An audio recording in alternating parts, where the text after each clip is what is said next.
Yes, hello, my dear students. Welcome to Vision Plus. I'll be taking you through chemistry. We are in organic chemistry, following the curriculum for South Sudan. So you get it our link shared with your brothers and sisters who are currently in senior 4. My name is Wab Kebis, and therefore we are going to look at the laboratory preparation methane. We have introduced this topic in previous lesson, and we have gone as far as the laboratory preparation of ethane. The previous lesson, we look at how ethane gas can be prepared, and we are saying ethane is also prepared exactly like methane gas. So it is prepared like methane gas, and the only difference is that the carbon atoms therefore increase because we are seeing that if that means there are two carbon atoms, then here we have one carbon atom. So that's the only difference.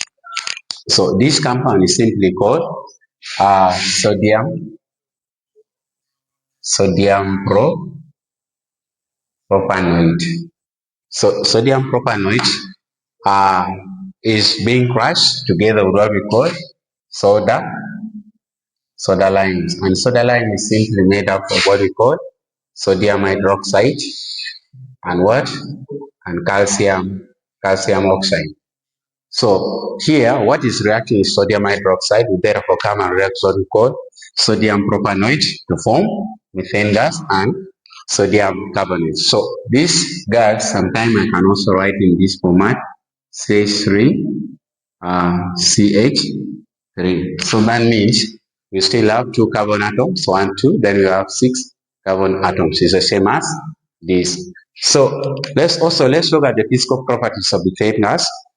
We are saying this, most of these gases, they have similar chemical properties in most cases, the physical properties. So here we are saying it is colorless, it has no smell, odorless, and at the same time, it is insoluble in water, but soluble in organic solvents. And the best example of organic solvent that we have seen here is benzene. So we're going to talk about benzene ahead, aromatic chemistry.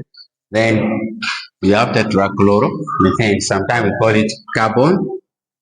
Sometimes we call it carbon tetrachloride. So if you don't want to call it tetrachloromethane, you can call it carbon tetrachloride. And chemically, it is written in that format.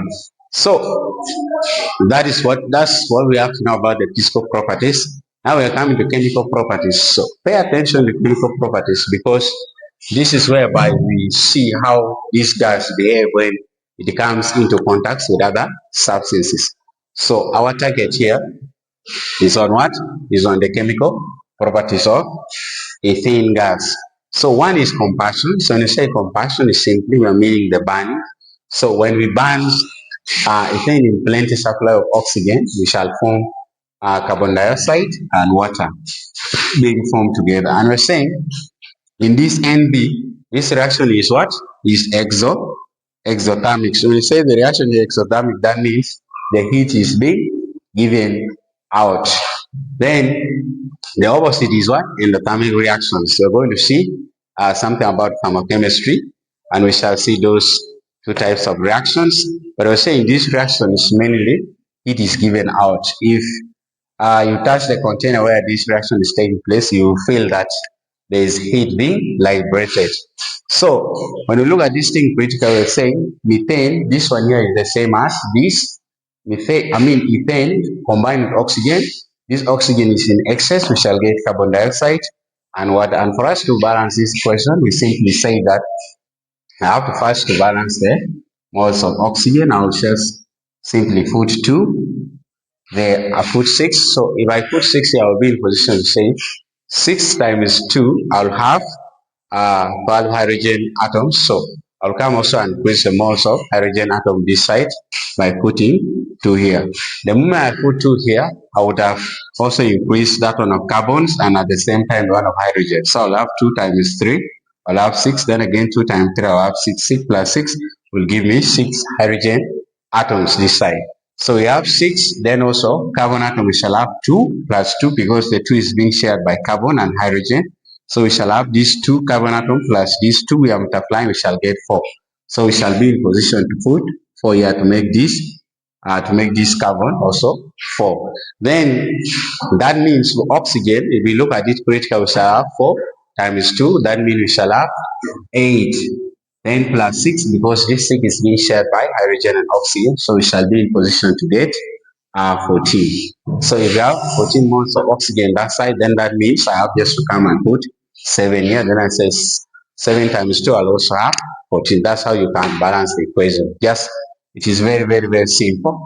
Then if it is a limited supply of oxygen, we're saying ethane bonds to form carbon monoxide and water. If you don't want to call it carbon monoxide, you can also call it what? Carbon 2 oxide. Then that means if it is in limited supply, what will happen is that uh, carbon dioxide is being formed and also water. But I was saying when oxygen is very, very, very less, you'll be in position to form should. So here, how can I balance this question? I can simply put 6 here and increase the mole of these oxygen atoms, then at the same time also altering the moles of hydrogen atoms. So we shall be in position to say 6 times 2, we shall have 12. Then this side we shall have 3 plus 3, that means we have 6. We shall simply apply 6 times 2 to give us 12. But also we have affected the moles of carbons. We shall have carbons, that means 2 carbons plus this 2 shall be in position to get 4. So that means also I have to come and put 4 here. So after putting 4 here, what will happen is that we shall have what? We shall have 4 oxygen atom plus these 6, we shall be in position to get 10. So therefore, for us to have 10 oxygen atom on the reactant side, we shall be in position to put 5 here. So we shall have 5 times 2, we shall be in position to get 10. That's how you can balance those equations. Now, here we are going to what we call substitutions reactions with chlorine. We have also seen how substitution reaction can occur with methane gas. And we're saying chlorine is a good example of halogens. Halogen are the group 7 elements, and they have S diatomic molecules. So when they come into contact with methane gas, that reaction will occur mainly in the presence of what? UV light.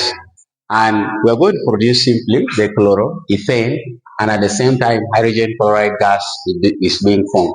I was telling you in the previous lesson that if I have HCl, then it put something up here, so it gives you a mini hydrochloric acid. But if I have HCl and I put that simple, then that means you are dealing with hydrogen chloride gas.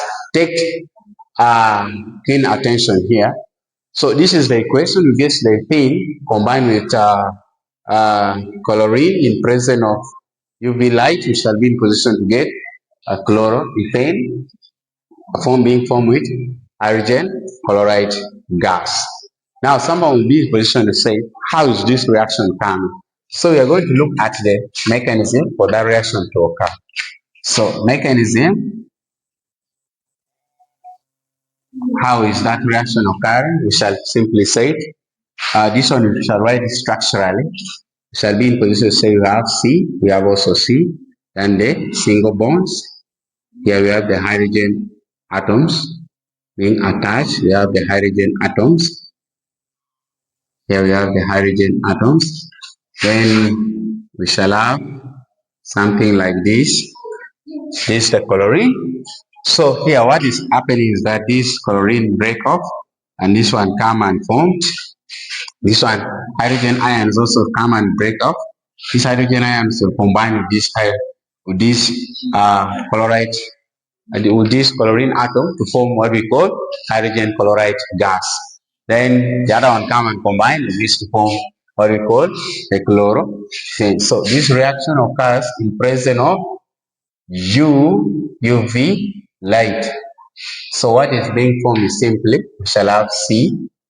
There's hydrogen here, of course. There's hydrogen here. There's hydrogen here. I'm writing it structural. Then we shall have this one plus. You have hydrogen here. It's being formed with this. I can put the plus here and say I have HCl. So this is how these reactions come about. This is how this product is being formed. You see it? structure. It's just very simple. Then when we go for further substitution reaction, we shall see that this chloro then will come back and with react with chlorine in presence of UV light to form this kind. Now this compound, how can we name it? What is the name? We shall have C. We also have C. We have single bonds, something of this kind. Then we shall be in position to have the chlorine or the chloride. Have here. No, here we have the hydrogen atom. We have the hydrogen atom. Now, previously we said we look at the longest chains, and the longest chain is definitely is this.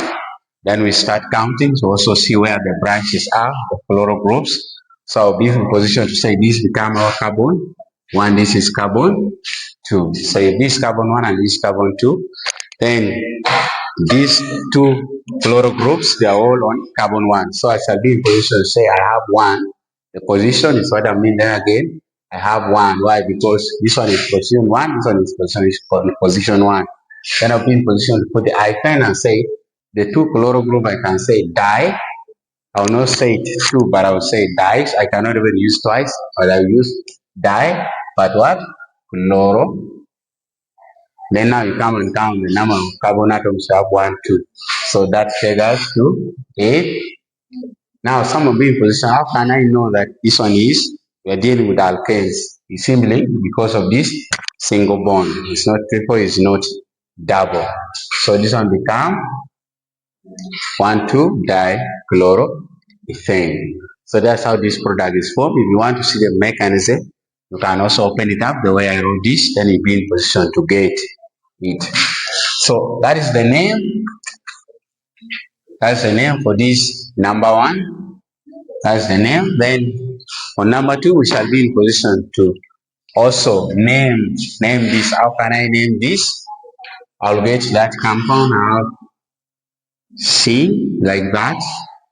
Then here I'll have 2 hydrogen atom, of course. Put them. Here also I have the what? The chloride. Then we shall be in position to get something of that kind. Then here I'll have 2 marine ion attached, so we shall be in position to have something of this kind. So I'll have Cl. I'll also have Cl. And sorry, here also we have the hydrogen atoms. There is hydrogen atom somewhere. This is simply like this: CH2Cl, and we have CHCl2. This is the correct one. The hydrogen ion somewhere be attached to this. So we shall be in position to have something of that kind. So if it is like this, how can I name this as a question? Look at the longest chain possible. So this is carbon 1, this is carbon 2, of course. Then we start naming from here.